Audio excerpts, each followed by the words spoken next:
Introducing the Ninja Crispi Microwave, the microwave that crisps. With FusionCrisp Technology, you can do more than reheat. Before you get started, make sure your crispy microwave is placed appropriately. Make sure there is a 12-inch clearance from any top surfaces or cabinets, and keep clear 6 inches of space around the unit to allow heat to dissipate safely. Here's how easy it is to get started with reviving leftover pizza and making an easy baked potato.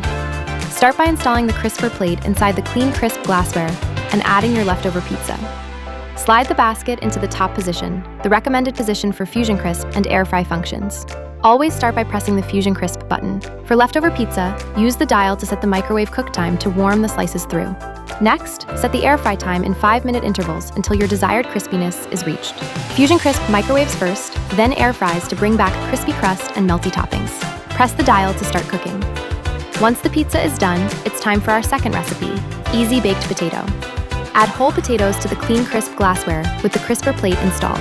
Press FusionCrisp and set the microwave cook time to 14 minutes to cook the potatoes until tender on the inside. Then set the air fry time to 10 minutes. FusionCrisp finishes the potatoes with perfectly crispy skins and fluffy centers. When cooking is complete, carefully remove the clean crisp glassware using oven mitts.